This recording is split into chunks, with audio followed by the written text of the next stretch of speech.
The coffee shop was half empty that rainy afternoon when Marcus Hayes sat by the window waiting.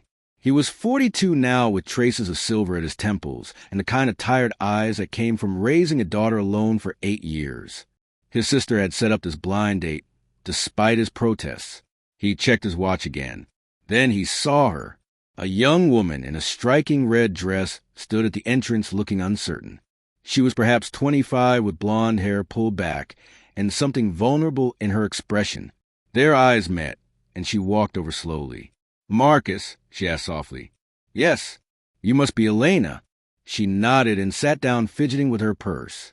Marcus noticed her hands were shaking slightly.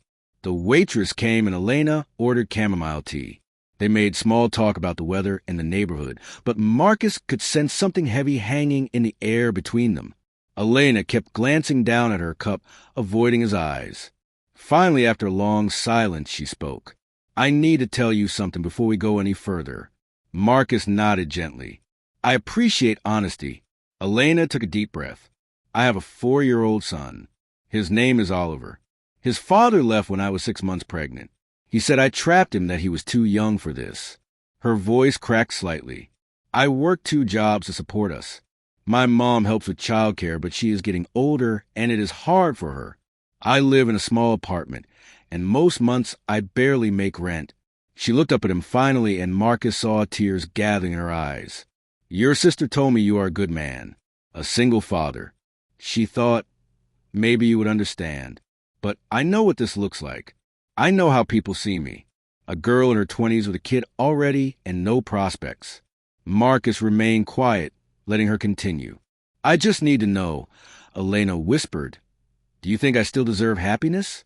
Because some days I'm not sure anymore." The question hung in the air between them. Marcus felt something shift in his chest. He thought about his own journey. His wife, Sarah, had died in a car accident when their daughter, Emma, was only 3. He remembered the endless nights of grief, the struggle of learning to braid hair, and attend parent-teacher conferences alone. He remembered the judgment from some people who thought he could not handle it. He remembered the loneliness. "How old is Oliver?" Marcus asked gently. 4. He just started preschool. "What is he like?" Elena blinked, surprised by the question. "Dinosaurs. He is obsessed with them. He has this little plastic T-Rex that he takes everywhere. He named it Buddy." A small smile crossed her face when she talked about her son. "My daughter Emma is 11, Marcus said. When she was 4, she insisted on wearing her princess costume to the grocery store every single time. I learned to just go with it." Elena laughed softly. "Oliver wore his dinosaur costume to my mom's birthday dinner last month. Did he roar at the guests?" The whole time, they both smiled. Marcus leaned forward. "Elena, I'm going to tell you something I wish someone had told me years ago. Your worth is not determined by your circumstances. You are working 2 jobs to give your son a good life. You are showing up even when it is hard. That is not something to apologize for. That is strength." Tears spilled down Elena's cheeks. "I just feel like such a failure sometimes." "You are not a failure. You are a mother doing her best. I see you. I understand that weight you carry." Marcus paused, then continued. "I am not going to pretend I know where this goes. We just met. But I can tell you that yes, you deserve happiness. Your son deserves to see his mother happy.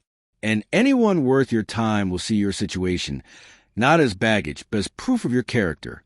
Elena wiped her eyes. "Why are you being so kind to me?" "Because someone was kind to me once when I needed it most. A woman at Emma's school saw me struggling with her hair before a school picture. She sat with me for an hour teaching me how to braid. She did not judge. She just helped. Small kindnesses matter, Elena." They talked for 2 more hours. Marcus learned that Elena loved reading and hoped to finish her college degree someday. Elena learned that Marcus was an accountant who coached Little League on weekends. When the rain stopped, Marcus walked her to her car. "Would you like to do this again?" he asked. "Even knowing everything?" "Especially knowing everything." Elena smiled, a real genuine smile this time.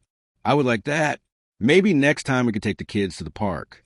Emma would love to meet Oliver. She has been asking for a younger sibling for years. Oliver would love that. As Marcus drove home, that evening he thought about second chances, about how life rarely goes according to plan, about how the bravest thing anyone can do is keep showing up and keep hoping even when hope feels foolish. He thought about Elena's question, "Do you think I still deserve happiness?" The answer was simple. Everyone deserves happiness. Sometimes it just takes longer to find, and sometimes it comes from the most unexpected places. 3 months later, Marcus and Elena were sitting on a bench watching Oliver and Emma play on the swings. Oliver was making his T-Rex attack Emma's shoe, and she was laughing, pretending to be scared. "Thank you," Elena said quietly. "For what?" "For seeing me when I could not see myself." Marcus took her hand. We all need someone to remind us of our worth sometimes. Life had been hard for both of them, but maybe that was the point. Maybe the people who understand pain best are the ones who can truly appreciate joy. Maybe broken pieces can fit together in ways that make something even stronger. Elena rested her head on Marcus's shoulder, and they watched their children play. Two single parents who had found each other in a half-empty coffee shop on a rainy afternoon, both carrying their own wounds, both learning that it is never too late to believe in happiness again. Please tell me where you are watching my video from and at what time. If this story touched your heart, please like, share, and subscribe.